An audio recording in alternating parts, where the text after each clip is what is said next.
Praise the lord. ఈ రోజు దేవుని వాక్యము పునరుద్ధరించబడిన ఆరాధన.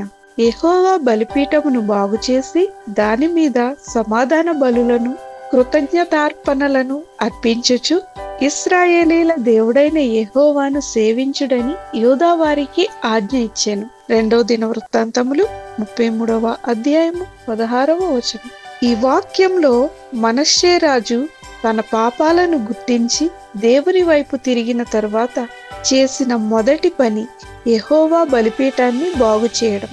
ఆ తరువాత సమాధాన బలులను కృతజ్ఞతార్పణలను అర్పించి ప్రజలను కూడా యెహోవాను సేవించమని ప్రోత్సహించాడు.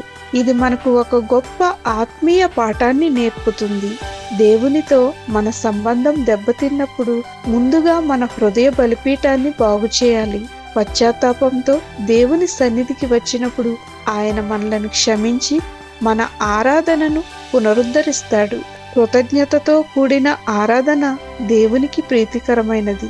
దేవుడు మన జీవితంలో చేసిన మేలులను గుర్తించి ఆయనను సేవించినప్పుడు మన జీవితం ఇతరులకు కూడా ఆశీర్వాదంగా మారుతుంది. పశ్చాత్తాపం ఆత్మీయ పునరుద్ధరణకు ఆరంభం. దేవునితో మన సంబంధాన్ని ఎల్లప్పుడూ సరిచేసుకోవాలి. కృతజ్ఞతతో కూడిన ఆరాధన దేవునికి ఇష్టమైనది.